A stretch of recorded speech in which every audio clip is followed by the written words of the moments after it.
Well, first off, we have question period, and we have Michael Chong starting off, which is odd. Now, Michael Chong is not very well known outside of political circles, but inside political circles, he's a superstar. He's really smart. He's well versed in his speech. I really like the guy personally. Don't know him personally, but I think he's a good guy. Check this out. Mr. Speaker, it's clear Canadian drone systems were diverted to the conflict between Armenia and Azerbaijan in violation of the Arms Trade Treaty, the Wassenaar Arrangement, and Canadian law. There's lots of reputable photographic and video evidence. Here's what we know. On April 23rd, the Prime Minister spoke with Turkish President Erdogan. In that conversation, did he agree to President Erdogan's request to approve the export of these drone systems from Canada to Turkey? Yes or no? The Honourable Minister. Thank you, Madam Speaker. As I think everyone in the House knows, our government is committed to a strong and rigorous arms export system. That is why we acceded to the Arms Trade Treaty. Human rights considerations are now at the center of our exports regime. When we became aware of possible uses of military equipment that had been exported to Turkey, the minister immediately ceased export permits, suspended them, and they are now under review at this time. Honourable Member for Wellington, Halton Hills. Madame la Présidente. Madam Speaker, the government didn't answer my question. The export of these weapons is contributing to the conflict. So let me ask this simple question. Did the government listen to Erdogan and ask public servants to export these drones? Yes or no? Madam Speaker, with all due respect, I believe I did answer the question that we are committed to a rigorous arms export regime. We follow all our international commitments and even more by legislation passed by this House of Commons. Everything that we do with respect to our arms treaties, our arms exports are following international law, and we are subject to no undue pressure from any external forces. Thank you, Madam Speaker. Honourable Member for Wellington, Halton Hills. Madame la Présidente, cela fait près de 10... Madam Speaker,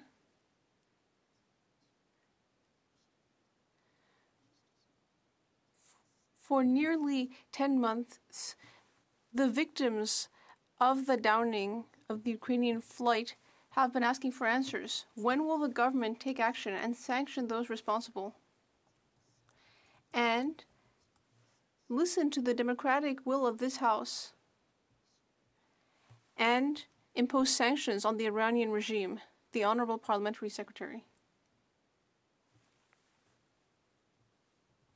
The Honourable Honourable Ministre. Yeah, thank you very much, Madam Speaker. And I want to acknowledge to the member opposite and to this House that we are very concerned with the activities of various hostile state actors as it pertains to their activities around human rights and their impact on Canadians.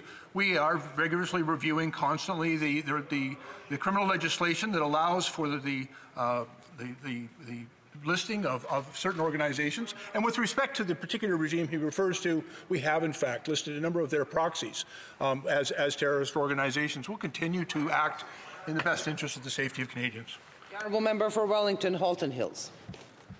Well, Madam Speaker, not only has the government failed to not impose sanctions in regard to the downing of this Ukrainian airliner that killed so many Canadians, the families are now being re-victimized. People like Hamed Esmailian of Richmond Hill are being threatened, bullied, and harassed by the Iranian regime right here in Canada. When will the government take seriously the threat of foreign influence operations run here in this country by Iran, by China, and by Russia? When will it get serious and use the full power of the government of Canada to shut these operations down? Good question.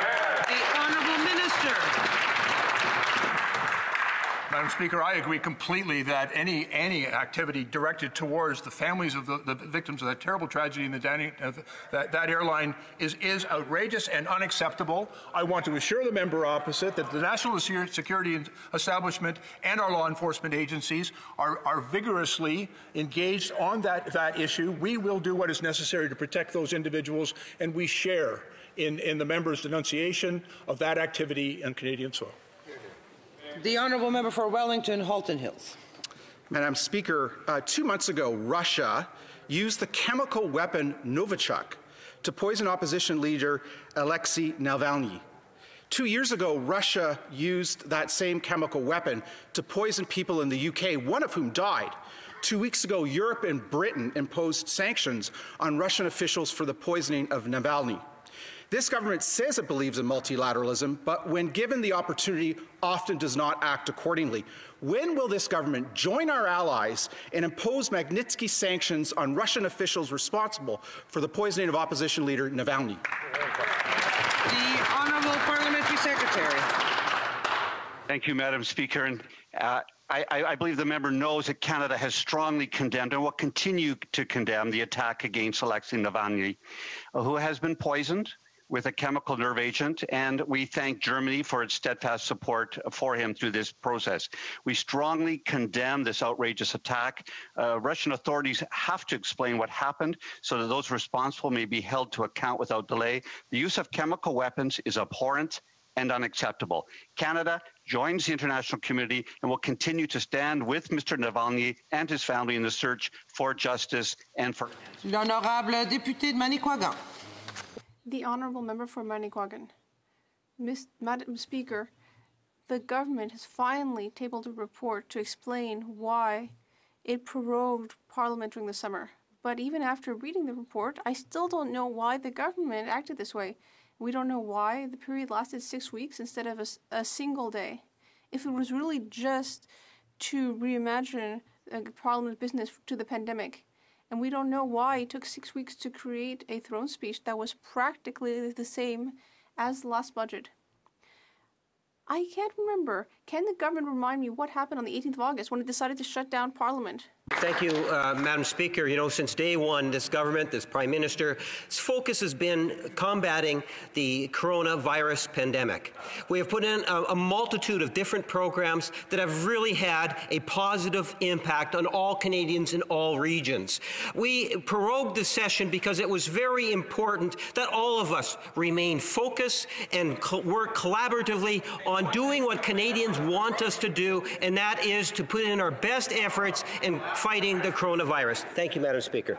Honorable député de Manicouagan. The honourable member. Madam Speaker, when things are urgent, you don't take 6 weeks, you take 24 hours. That's it. The problem with the report is that there are two missing words in it: we charity. The Liberals forgot to say that it was very convenient to suspend the work of 4 committees that were investigating the Liberal scandal. They forgot to explain that what they wanted was to gain 6 weeks in which we wouldn't hear about We Charity. And once again, the government is trying to bog down committees that are investigating the scandal. Why isn't the government honest enough to admit that it suspended Parliament because of We Charity? Madam Speaker, the House of Commons, for the first time since 1988, sat during July and August. We actually sat more days in the summertime than we actually lost through the prorogation. Now, I know members of the opposition might say, well, technically we didn't sit as a House of Commons, but we all sat on the floor of the House of Commons. There were literally hundreds of questions, opportunities for all opposition party to hold the government to account. So the reality of it, Madam Speaker, is we will continue to be focused on combating the coronavirus. Thank you, Madam Speaker. The honourable member for Victoria. Madam Speaker, Logan's, a long-time live music venue in Victoria, announced that this week that it had to shut its doors for good. Logan's was a beloved watering hole where people came together to talk politics, listen to live music, and go to the Sunday hootenanny. I have heard from countless small businesses just like Logan's who are struggling to stay open, and Victoria is facing the impending loss of many of the places that make our community what it is. Logan's will be missed. We need to support these small businesses. Why are small businesses like Logan's still waiting on this government to give them the kind of help that would keep them afloat? Barry. Thank the member for raising the issue about that local live venue and the importance of this venue. By their ongoing compliance with public health guidelines, Canada's theatres, live venues have been doing their part to keep Canadians safe from the pandemic, but these cancellations have had an impact on the businesses. We recognize the importance of ensuring the viability and that we have a strong, robust industry. And we have committed through emergency funds $500 million to help maintain jobs and support this business community. We will continue to be there and continue to work for a robust recovery, Madam Speaker. The honourable member. Well, you know, the Bloc have been asking what I think is good questions of late. Pretty good. And now here's the next part we have coming up, and statements by members. And these two statements, pretty pertinent, pretty good. Check this out and stay tuned for Polyview Estimated in the last 5 years. We need results-based plan. We need a government focused on jobs. We need a government that cuts red tape to help businesses grow their business instead of punishing them with barriers. The honourable member for Battle Fords Lloydminster. Thank you, Madam Speaker. This self-proclaimed feminist Prime Minister talks a lot about applying a gender lens to every policy decision. The reality is a quick application reveals that his failure to prioritize rapid tests is failing women. Women make up the majority of residents in long-term care and the vast majority of staff. These care homes have been the epicenter of this pandemic. Experts have been clear that access to rapid testing is key to mitigating outbreaks and fatalities in long-term care. We are now well into the second wave, with numbers surging. Yet our highly vulnerable senior population still has no readily available access to rapid testing. In fact, Canada is months behind other countries when it comes to procuring and approving rapid tests. Madam Speaker, women living and working in long-term care don't need feminist lip service. They need immediate supports to ensure their health and their safety. Thank you. Well, that's that. There's going to be more of this question period this Friday, so it's a shorter day. There's not much going on with the committees that we're going to be able to put for you, but there will be some stuff forward. Stay tuned. Always have a good day.